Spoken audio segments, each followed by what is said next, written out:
রাজধানীতে টানা একের পর এক আন্দোলন সংঘর্ষ সহ নানা ঘটনায় স্থবির হয়ে পড়েছে জনজীবন। একই সঙ্গে বেড়েছে জননিরাপত্তা ঝুঁকি। নেটিজেনদের ধারণা আওয়ামী ফ্যাসিবাদের পুনর্বাসনের জন্য পরিকল্পিতভাবে এসব সংঘর্ষের সৃষ্টি হচ্ছে। এবার আওয়ামী ফ্যাসিবাদের পুনর্বাসন ঠেকাতে এবং শিক্ষা প্রতিষ্ঠানগুলোতে চলমান অস্থিরতা নিরসনের লক্ষ্যে আগামী এক সপ্তাহব্যাপী ফ্যাসিবাদ বিরোধী সকল ছাত্র সংগঠনের সমন্বয়ে জাতীয় ছাত্র সংহতি সপ্তাহ পালনের ঘোষণা দেওয়া হয়েছে।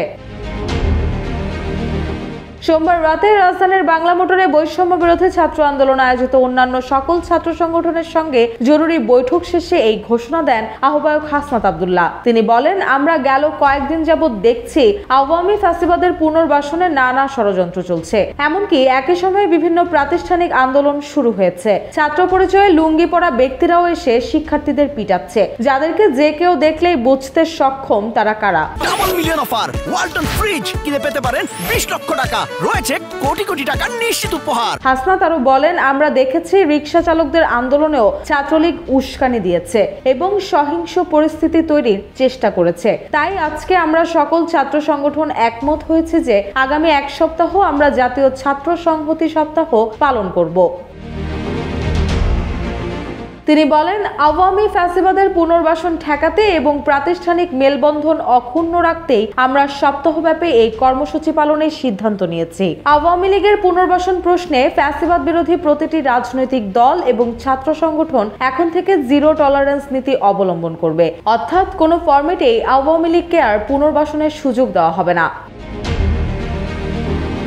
হাসনাত বলেন, গেল 16 বছরের দুঃশাসনে আওয়ামী লীগ টাকা পাচার করে দেশের ব্যাংকগুলোকে খালি করেছে। আপনারা জানেন, একজন এমপিরও বিদেশে 3 শতাধিক বাড়ি রয়েছে। আমরা আজকের বৈঠকে সকলেই ঐক্যমত্য হয়েছে যে দ্রুততম সময়ে সেসব এমপি মন্ত্রীদের সকল সম্পদ বাজেয়াপ্ত করতে হবে। আমরা দেখছি বিদেশে বসেও তারা দেশবিরোধী নানা ষড়যন্ত্র অব্যাহত রেখেছে। তাদের সকল সম্পদ বাজেয়াপ্ত করা না হলে এভাবে তারা ষড়যন্ত্র করতেই থাকবে এবং একের পর এক দেশে নানা বিশৃঙ্খলা তৈরি করবে।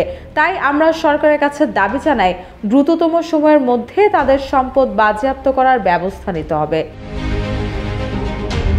বৈষম্য বিরোধী ছাত্র আন্দোলনের নেতৃত্বে অনুষ্ঠিত এই বৈঠকে অন্যদের মধ্যে উপস্থিত ছিলেন ছাত্রদলের কেন্দ্রীয় সাংগঠনিক সম্পাদক আমানুল্লাহ আমান, ঢাকা বিশ্ববিদ্যালয় ছাত্রদলের সভাপতি গণেশ চন্দ্র রায় সাহস, ঢাবি ইসলামী ছাত্র শিবিরের সেক্রেটারি SM ফরহাদ, স্বাধীন বাংলাদেশ ছাত্র সংসদের সভাপতি জামাল উদ্দিন মোহাম্মদ খালিদ, ইসলামী শাসনতন্ত্রের কেন্দ্রীয় সেক্রেটারি জেনারেল মুনতাসির আহমেদ, সাংগঠনিক সম্পাদক ইমরান হোসাইন নূর ও পাবলিক বিশ্ববিদ্যালয়ের সম্পাদক খায়রুল আহসান মার্জান। এছাড়াও বাংলাদেশ ছাত্র অধিকার পরিষদের কেন্দ্রীয় সভাপতি বিন ইয়ামিন মোল্লা, সেক্রেটারি নাজমুল হাসান, ছাত্র ফেডারেশনের সভাপতি আর সেক্রেটারি সৈকত আরিফ সহ অনেকেই। আর বৈষম্য বিরোধী ছাত্র আন্দোলনের পক্ষ থেকে আহ্বায়ক হাসনাত আব্দুল্লাহ, মুখ্য সংগঠক আব্দুল হান্নান মাসুদ ও মুখপাত্র উমামা ফাতেমা উপস্থিত ছিলেন। রুশা সুর, জয় জয় দিন।